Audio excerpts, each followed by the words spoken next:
Good morning, Minecraft, and welcome back to the Wolf Den. Hey guys, welcome back.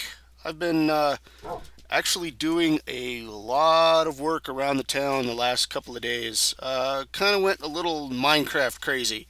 Been doing a lot of building and tweaking of stuff. So, here, have a look at what I've got. One building and another building that is actually three different houses all joined together into a nice little townhouse. But yeah, like I said, I kind of went crazy here. Built some townhouses stepping up the hill here, and built another one. And I tried to add a little bit of color to some of the buildings. I've got this nether brick and stone brick building, cobblestone and sandstone, and this one's a combination of wood and smooth stone and some stone brick down on the first floor. And been watching some Mine Fiend videos recently, and I noticed that he's got his torches sitting on fences like this, and I thought it looked pretty cool, so I tried it out myself on this building here to see how it would look. So let me know what you guys think of it. And there's a dormer up on the attic with one of the not dragon heads.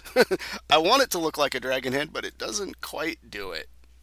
It still looks kind of cool to me, so let me know what you guys think of these new couple of buildings that I've got. And let's take a little stroll through town. I've got this ramp, stairs up the hillside that was here, and made a couple of winter friends. They look creepy without faces, but that's the way the pumpkins are in this particular texture pack, is they don't, or maybe I did it deliberately, I don't know, but the pumpkins don't have faces on the front of them. I thought it kind of weird looking for just a natural pumpkin, but I didn't realize that was what's on the snowmen. So take a little walk through town. That's not the only, those two new buildings aren't the only additions that I've added. I've added something over here across from my melon farm. And from here, I'm sure you guys can make it out. Can kind of see what it is. It's a bunch of jack-o'-lanterns.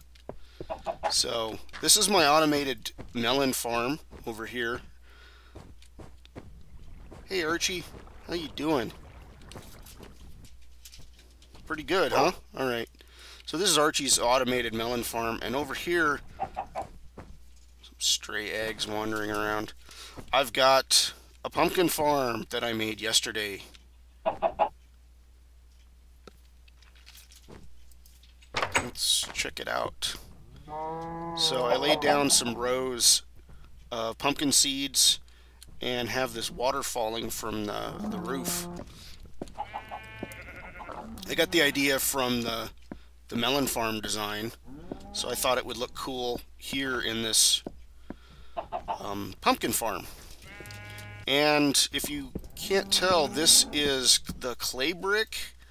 I spent maybe half a day, then that's like a 4-hour day, just wandering around the rivers and swamps trying to gather all this clay, and I actually used all of it up on this building, so I've got no clay left.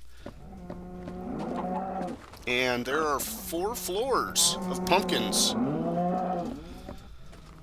I think there are 14 on each row, so 28 on each floor, but I still have to harvest them by hand. Pistons, when pushing pumpkins, don't break the pumpkins. They actually push it like a regular block. So that's a lot of pumpkins.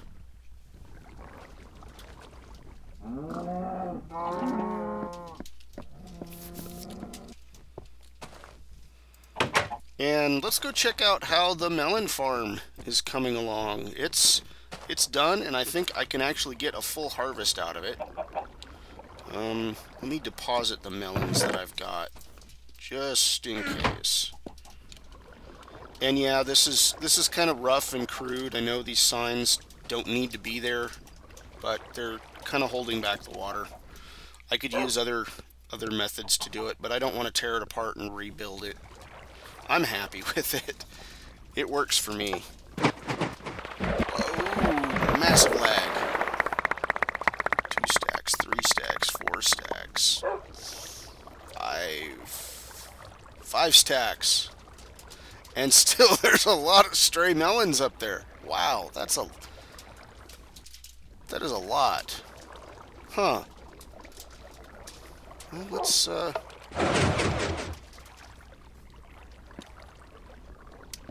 think I can actually collect them if I don't drown. Apparently not. Okay.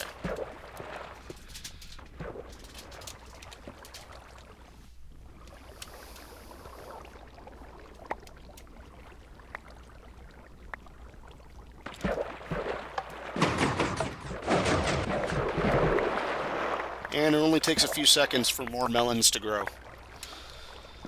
But I think 5 stacks is more than adequate. What do we need? 9? 1, 2, 3, 4, 5, 6, 7, 8, 9. Oops. Can't do that. So as you can see, I'm trying to actually make a stack of melon blocks. I was thinking of putting them in the windows eventually at some point. Maybe some other day. But there's a lot more to show off that I've been working on recently. You guys are probably curious what has been going on with the monster trap. I've tweaked it quite a bit and gotten some decent results out of it now. When I was first working on it, I had the upper floors or where is it? It's that way. I had the upper floors shut down so I could test it a little bit. So I reactivated the top 4 or 5 floors. So it's working pretty good now. Somebody a couple episodes back mentioned that I could or should try iron bars here on the bridge. So I went ahead and put those in. So here's what it looks like with iron bars on the bridge. Stand back a little bit, take a look at it from the side. So that's what it looks like from a distance. So please let me know what you guys think about that. But for now, I'm going to leave it the way it is. Unless everybody suggests that I should go back to the wooden fences. Or maybe even try nether fences. That might be cool. But here's my new workshop. It's a little bit roomier and feels a lot cozier for me. Here's my glassworks, and it's also where I've been baking a lot of my stone bricks, baking the clean stone to turn them into stone bricks. Been using primarily in here, I either use what is that? Charcoal. Yeah, I've got a lot of charcoal, or actually using saplings. I use the saplings to make the charcoal, and then I use the charcoal to cook glass and clean stone. Almost out of my glass blocks, but I do have a whole other chest full of sand, so I'm good with sand. I am getting kind of low on cobblestone and stone bricks. Oh, I have a lot of clean stone left. Don't know when the last time I've been back here was. I've got a whole bunch of cows and sheep that I haven't bothered to mess with in a long time. Probably all month I haven't come in here. Oh, these pigs. I went and sheared all the sheep, so they're all naked. I originally put down gravel, and now I'm realizing I probably should have put down grass for the sheep, because they now regrow their wool. And this is my wheat farm. This is my egg farming machine thing. And I have a whole bunch of chickens down there. And for some reason, oh, there's one. Usually when I throw eggs in here, it hasn't worked. So what I had to do is I had to give each chicken a piece of wheat, and they would actually hatch a baby chicken. Instead of laying an egg, they actually hatch a baby chicken, which is kind of cool. So, I'm going to head down here. This was originally going to be my warehouse, and I have never actually put any chests in here. But something I did do that's new is this used to be the end of the road right here. There was a wall there, and the stairs went down to my mine. But what I did is went ahead and dug a tunnel that actually goes under the lake, which is under a mountain. And it comes out here, and this is one of the many observation points for my mob trap. And I do not have the mob trap running at the moment, but if it was, I'd be slightly laggy here. I usually don't hit a lot of lag until I get to the upper floors where all the pistons are at. But if I had it running, you could see mobs falling down. So what I'm going to do is I'm going to... Aha! This is what I was talking about, ender-proofing my tunnels. One of the things that my mob trap does is, because the floors are 3 high each and not 2 high, I actually catch Endermen. But the Endermen fall into the trap, take damage, and eventually teleport away. And I'll show you why they're teleporting here. But what they do is they teleport out here into my tunnels, and if I have any dirt or gravel around, they pick it up and just randomly place it all over the place, which is kind of annoying. Here's some more dirt that's out of place. So I need to kind of go back and fix a lot of this. I mean, this is definitely proof that an Enderman has been around. You can see the random holes. Oh, look, there's some iron. But yeah, they just run around and they pick up dirt blocks, put it down wherever they want. I should probably not cover that up. So that's another one of the issues that I'm having with this trap, is it collects Endermen, and the Endermen don't die, they teleport away. So here's a good viewing spot. I put down water channels to collect all the loot from when they fall from above. But when the Endermen hit the water, they take damage. It seems like they take about 5 or 6 hits before they teleport away. I'm not sure if looking at them will prevent them from teleporting or not. Oh, here's another thing I wanted to discuss. I've got this minecart set up as a clock. 2 reasons is because it's a bit slower, and it actually cuts back on the lag for me. Another reason is because if I log out or exit the game, I don't have to go and reset my clock. The minecart will continue to keep running, which is kind of cool. I did the same thing on my lighthouse, as I had a minecart clock, which I found to be a lot more efficient. Maybe not cheaper, but definitely more efficient, because it uses the gold. That's why it could be more expensive. So we've got it running. I'm in normal difficulty.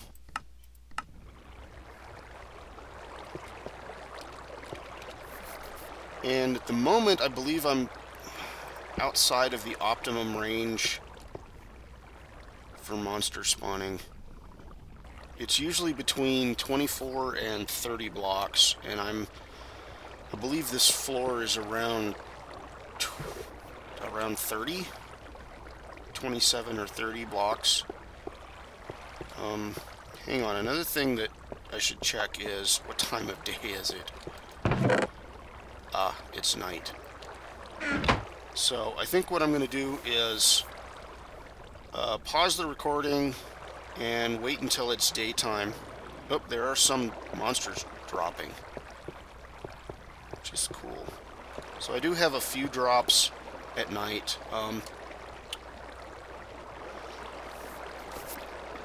One of the things I need to do is I need to set up a better perimeter. Doc M has an excellent perimeter. His is all ocean.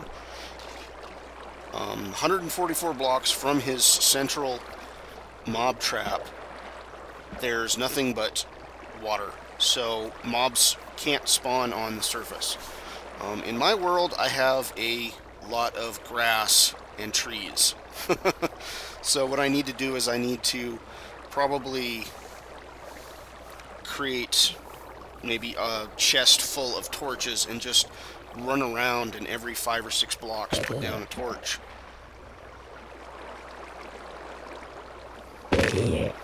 But yeah, I'm starting to get drops.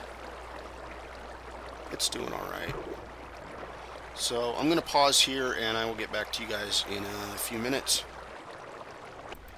Okay, it's almost dawn, and one thing I wanted to show you guys is that there's this slight glitch that occasionally a monster, regardless of how far he falls, if he lands in water, sometimes he survives.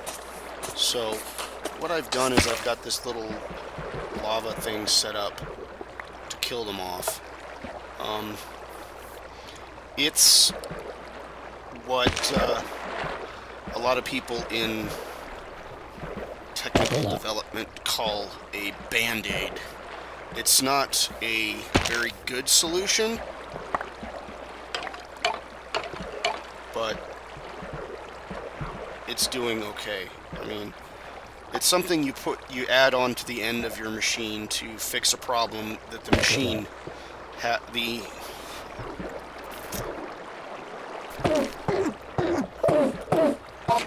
There's an Enderman, and he just teleported away.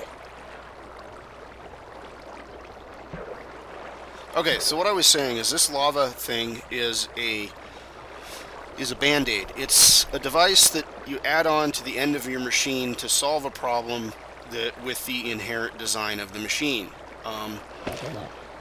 Instead of fixing the design in the machine, you add the thing onto it, so it's peripheral, an extension that isn't necessary.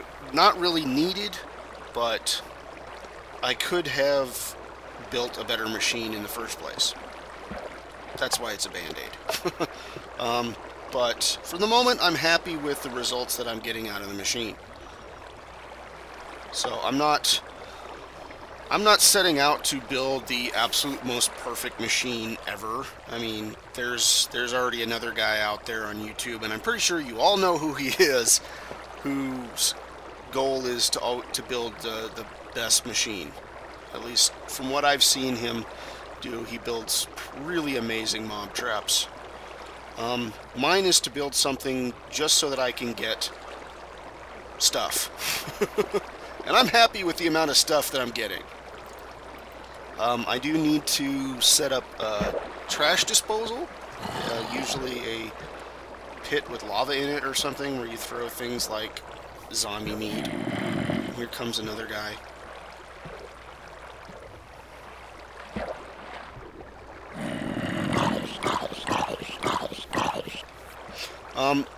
What I could do is set up a something to capture them and just hold them and then come along and punch their feet until they're dead and get experience that way. But I never really intended this to be an experience farm. There's another... I heard another Enderman.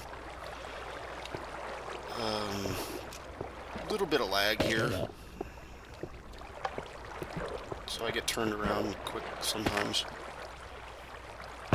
But in the last day, I guess, of running this, this is the loot that I've collected. I've actually been able to collect ender pearls. The string and the spider eyes and the slime balls is from actually going out and hunting things down. I just brought it here to a single chest. All my mob loot is in this chest now. But hopefully if I sit here long enough, I can catch an Enderman falling and see what happens. I'll probably run the video until sunset to see if I can catch an Enderman.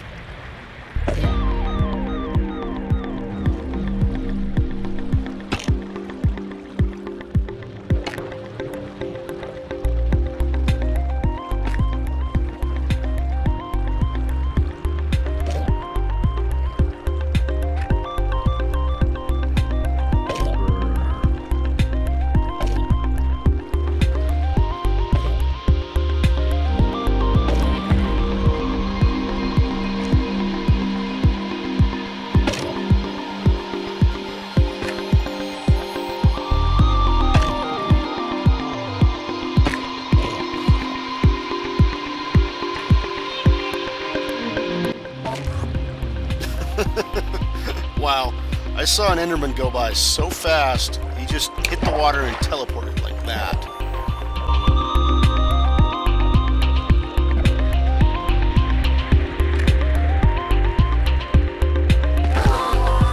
Whoa! Caught one.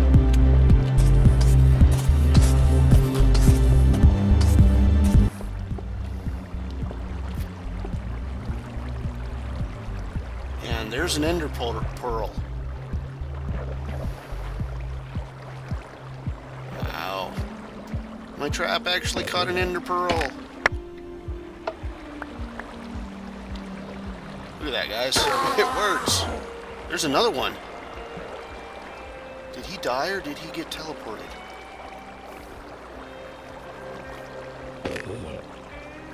Huh.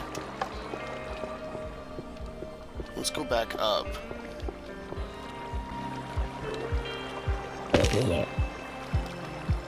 But yeah, the trap actually collects Endermen so rarely, and quite often they teleport away instead of dying. But I do catch an ender pearl every once in a while, which is the reason why I wanted this trap set up, designed this way, is so that I can actually capture an ender pearl every once in a while. See, there's a creeper that landed in shallow water and yet he still survived.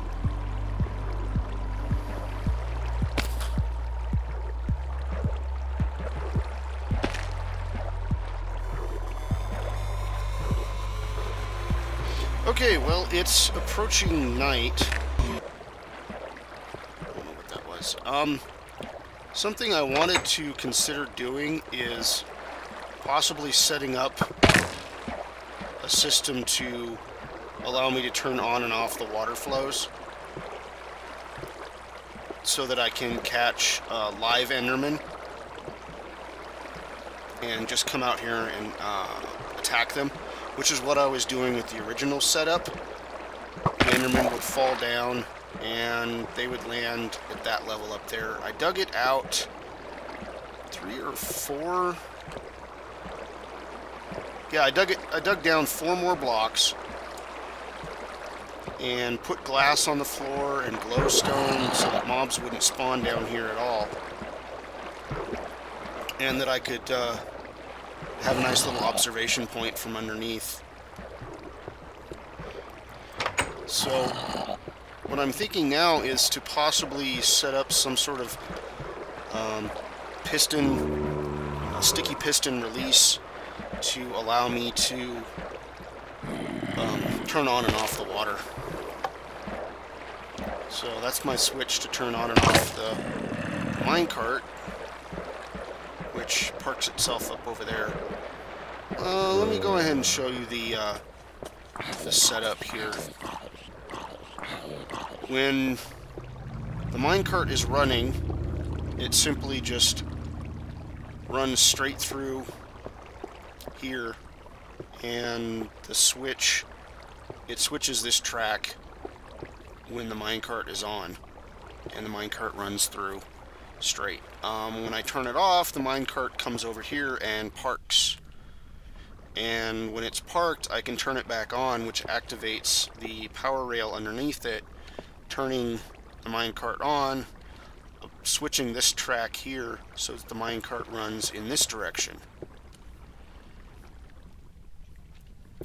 So it took me a little while tweaking and get the wiring set up right for it, but it's working pretty good now, so I'm liking it.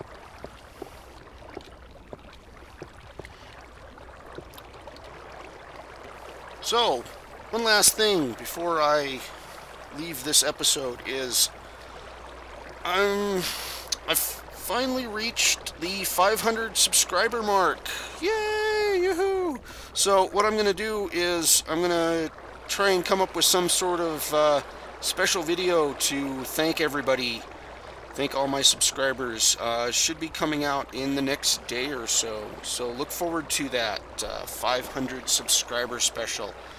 I believe my last special was around the 300 mark, so it's actually been a few months since I've actually put out a special video. But I just wanted to thank everybody again, and this is One Wolf. Thanks for watching. Have a good night.